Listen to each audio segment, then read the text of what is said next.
If you enjoyed this podcast so far, I got a small favor to ask you. I'm trying to hit my milestone again, that 1,000 subscribers. So if you haven't already subscribed to my YouTube channel, go ahead and hit that subscribe button and also hit that like button while you're on it. It really helps the podcast grow and reach more people like you.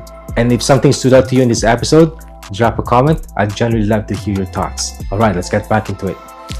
Very important. Is it true that when somebody want to take on a franchise, the first thing that they should do first is, when they an offer on the agreement of purchase and sale, or like whatever sale it is, right? Is that they have to first get the application, or they have to apply first on the franchise so that they don't waste time? Because is it true that you have to first apply and see like how much time do you have, or how many years do you have in the business for you to operate that franchise, right? Because you could be buying a business and the business could have only 2 years left on the franchise, right? And you have to like reapply on the franchisors.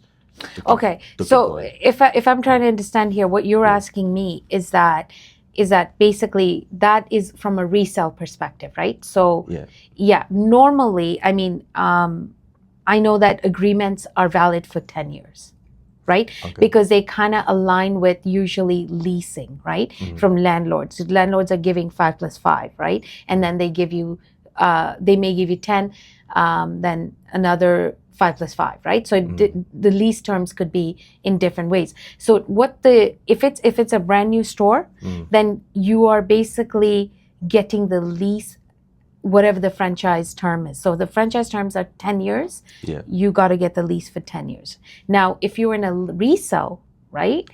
And the franchise term with that is 2 years, basically what you're doing is in a resale that, you still have to, it'll become a new franchise agreement for you. Okay. You're not using what they have.